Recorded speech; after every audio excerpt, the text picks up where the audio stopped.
Gaza के security zone से नहीं हटेंगे इजरायली सैनिक। रक्षा मंत्री इजराइल कॉटेज ने साफ किया है कि वे पहले वाली गलती नहीं दोहराने वाले हैं। गाजा युद्ध के जल्द खत्म होने की अब उम्मीद कम नजर आ रही है। हमास ने सीज फायर के प्रस्ताव को खारिज कर दिया है, जिसमें गाजा के सभी हथियारबंद गुटों से कहा गया था कि वे सरेंडर कर दें। हमास ने यह भी आरोप लगाया है कि इजराइल के पीएम नेतन्याहू शांति प्रयासों और 18 महीने से चले आ रहे युद्ध को खत्म करने में बाधा डाल रहे हैं। नमस्कार, आप देख रहे हैं अमर उजाला और मैं हूं आपके साथ साहिल सुयाल। गौरतलब है कि जिस कथित सिक्योरिटी या बफर जोन में इजरायली सैनिक तैनात है वह गाजा के कुल क्षेत्रफल का लगभग 10% है। इस बफर जोन के जरिए इजराइल ने पूरे गाजा को चारों तरफ से घेर लिया है और बफर जोन से लोगों को विस्थापित होना पड़ा है। इजरायली रक्षा मंत्री ने कहा है कि अगर हमास ने बंधकों को नहीं छोड़ा तो इजरायली सेना गाजा में अपने ऑपरेशंस को और सघन करती चली जाएगी। उन्होंने कहा कि इससे गाजा और छोटा और अलग थलग पड़ जाएगा। कॉटेज ने कहा कि पहले की तरह इजरायली सेना जब्त इलाकों को इस बार खाली नहीं करेगी और दुश्मनों और इजराइल के बीच के बफर जोन में तैनात रहेगी। इजरायली सेना ने लेबनान के कुछ इलाकों में अपने सैनिक हटाने से इनकार कर दिया है। इसी तरह सीरिया से भी इजराइल ने बफर जोन बना लिया है।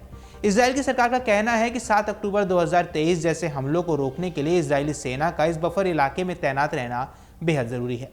आपको बता दें कि अधिकारी सामी अबू जुहारी ने कहा कि सोमवार को उनका समूह लोगों की पीड़ा को कम करने के लिए सभी प्रस्तावों पर बातचीत के लिए तैयार है, लेकिन इजराइल ने जो ताज़ा प्रस्ताव दिया है और फिलिस्तीनी लोगों से उसे मानने के लिए कहा है वह सरेंडर करने के लिए है। इसी बीच इजराइल को अमेरिका ने भी करोड़ों डॉलर के नए हथियार भेजे हैं और इजराइल बड़ी सैन्य कार्रवाई करने जा रहा है। हमास ने कहा कि वह इजराइल के सामने सरेंडर नहीं करेगा। हमास ने आरोप लगाया है कि इजराइल के पीएम चाहते हैं कि सीज फायर डील में बाधा आए। हमास ने कहा कि हम सभी बंधकों को छोड़ने के लिए तैयार हैं, लेकिन इसके बदले में इजराइल को हम पर हमले बंद करने होंगे। वहीं आपको बता दें कि इजराइल ने मंगलवार को गाजा पट्टी में एक फील्ड अस्पताल के गेट पर हवाई हमला किया। इस हमले में 3 चिकित्सक और 7 मरीज समेत 10 लोग घायल हो गए। अस्पताल के प्रवक्ता सबर मोहम्मद ने बताया कि 2 मरीज गंभीर रूप से घायल हैं। हालांकि इजरायली सेना की ओर से हमले पर तत्काल कोई टिप्पणी नहीं की गई है। इजरायली हवाई हमला मुआसी इलाके में कुवैती फील्ड के अस्पताल पर हुआ, जहां लाखों लोग विशाल टेंट कैंपों में शरण बनाए हुए रह रहे थे। इससे पहले इजराइल ने निकासी का आदेश देने के बाद रविवार को उत्तरी गाजा के अल अहली अस्पताल पर हमला किया। अस्पताल के अनुसार निकासी के दौरान एक मरीज की मौत हो गई। इसके अलावा हमले में आपातकालीन कक्ष, फार्मेसी और आसपास की इमारतों को भी गंभीर नुकसान पहुंचा। यरूशलेम निवासी अस्पताल संचालक एपिस्कोल डायोसी ने हमले की निंदा की। वहीं इजराइल ने अपने बचाव में कहा कि उसने अस्पताल के भीतर हमास कमांडर नियंत्रण केंद्र को निशाना बनाया था। वहीं आपको बता दें कि इजरायली सेना ने 18 महीने के युद्ध के दौरान कई बार अस्पतालों को निशाना बनाया है। इजराइल ने आरोप लगाया था कि हमास के आतंकवादी अस्पतालों में छिपने और सैन्य उद्देश्यों का इस्तेमाल कर रहे हैं। हालांकि हमास ने इजराइल के आरोपों को खारिज कर दिया था। वहीं अस्पताल के कर्मचारियों ने भी इजराइल के आरोपों से इनकार किया था। गौरतलब है कि शनिवार देर रात भी सेंट्रल गाजा में हवाई हमले किए गए थे। इन हवाई हमलों की चपेट में स्थानीय अस्पताल भी आ गए थे।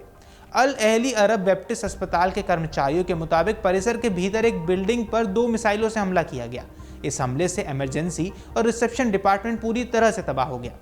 हमले में आसपास की इमारतों को भी नुकसान पहुंचा है। अस्पताल के अधिकारियों के मुताबिक हमले से कुछ देर पहले एक फोन कॉल आई थी। इसमें उनसे इमारत छोड़ने के लिए और खाली करने के लिए कह दिया गया था। इसके तुरंत बाद यह हमला किया गया। हमले पर इजरायली सेना की तरफ से कोई आधिकारिक बयान तो उस समय सामने नहीं आया। फिर इजराइल ने दावा किया कि उस इलाके से ऊपर रॉकेट दागा गया था। वहीं आपको बता दें कि इजरायली सेना ने राफा का बाकी गाजा से संपर्क भी काट दिया है। रक्षा मंत्री इजराइल कॉटेज ने भी इसकी पुष्टि कर दी है। उन्होंने कहा कि इजराइल डिफेंस फोर्सेज यानी आईडीएफ ने मुराक कॉरिडोर पर कब्जा कर लिया है, जिससे राफा का गाजा पट्टी से संपर्क पूरी तरह टूट चुका है। मुराक कॉरिडोर दक्षिणी गाजा में एक रास्ता है जो उसे गाजा पट्टी से अलग करता है। कॉटेज ने गाजा के लोगों को धमकी देते हुए कहा कि यह हमास को भगाने और सभी बंधकों को रिहा कर जंग को खत्म करने का आखिरी मौका है। अगर ऐसा नहीं होता है तो सब गाजा के दूसरे इलाकों में भी होना शुरू हो जाएगा। वहीं आपको बता दें कि अबू जिहारी ने कहा कि नेतन्याहू सीज फायर समझौते में बाधा डालने के लिए असंभव वाली शर्तें रख रहे हैं। उन्होंने कहा कि इजराइल अपने ताज़ा प्रस्ताव में यही वादा नहीं कर रहा है कि वह हमले पूरी तरह से बंद कर देगा। इजराइल केवल ये चाहता है कि उसे बंधक वापस मिल जाए। हम सभी जिंदा और मरे हुए बंधकों को रिहा करने के लिए तैयार है, लेकिन यह तब होगा जब युद्ध को खत्म कर दिया जाए और गाजा से इजरायली सेना वापस लौट जाए। हमास के प्रवक्ता ने कहा कि हमास आंदोलन के लिए सरेंडर विकल्प नहीं है और हम लोगों की इच्छा तोड़ने का स्वीकार नहीं करेंगे। हमास सरेंडर नहीं करेगा और हम हार नहीं मानेंगे और हमला करने वाली ताकत के खिलाफ सभी तरह के दबाव के तरीके अपनाए जाएंगे। इजराइल के ताज़ा प्रस्ताव में 45 दिन की शांति की बात कही गई है। इसमें सभी बंधकों को रिहा करने के लिए कहा गया है। इसके बदले में इजराइल गाजा के अंदर खाना और सहायता जाने देगा। इसी बीच इजराइल की मोसाद खुफिया एजेंसी के 250 से अधिक पूर्व अधिकारियों ने सरकार से गाजा पट्टी में युद्ध को तुरंत समाप्त करने की अपील की है। मीडिया रिपोर्ट्स की माने तो पूर्व अधिकारियों ने सरकार को पत्र लिखकर ये मांग की है। रिपोर्ट्स के अनुसार हस्ताक्षरकर्ताओं में मोसाद के 3 पूर्व प्रमुख लीडर्स हैं, जिसमें वरिष्ठ अधिकारी भी शामिल हैं। मोसाद के पूर्व सदस्यों ने कहा कि लगातार लड़ाई बंधकों को और हमारे सैनिकों के जीवन को खतरे में डाल रही है। इस पीड़ा को समाप्त करने वाले समझौते तक पहुंचने के लिए हर संभव प्रयास किया जाना चाहिए। हम सरकार से साहसी फैसला लेने और देश की सुरक्षा के लिए जिम्मेदारी से काम करने की अपील करते हैं। रिपोर्ट्स की माने तो उन्होंने उन सैकड़ों सैन्य कर्मियों के प्रति समर्थन व्यक्त किया है जिन्होंने इस तरह के पत्र पर हस्ताक्षर किए थे। पत्र में युद्ध समाप्त करने की और बंधकों की वापसी की अपील भी की गई है।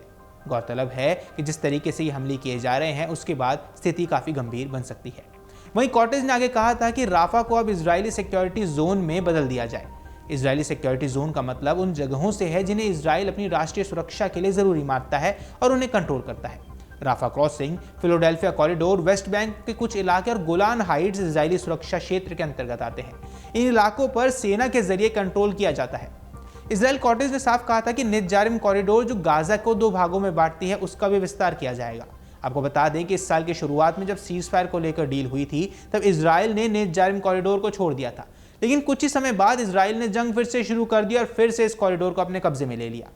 हमास के आतंकवादियों ने 7 अक्टूबर 2023 को दक्षिणी इजराइल पर हमला किया था, जिसमें लगभग 1200 लोग मारे गए थे। मरने वालों में ज्यादातर नागरिक थे।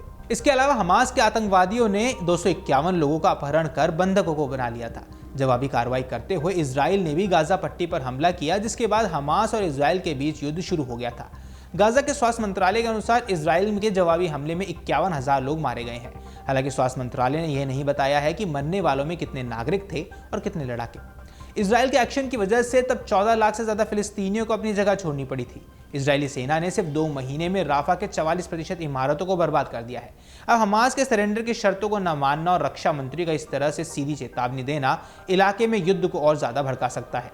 इस युद्ध के दोबारा शुरू होते ही पूरी दुनिया पर इसका असर दिखने लग जाएगा, क्योंकि हमास पर हमले के बाद हिजबुल्लाह और हमास भी एक्टिव हो जाएंगे और ऐसी स्थिति में अमेरिका की एंट्री भी इस युद्ध में हो सकती है। और अमेरिका के युद्ध में इतिहास रहा है, जहां भी अमेरिका की एंट्री हुई है वहां पर हमेशा भीषण तबाही देखने को मिलती है।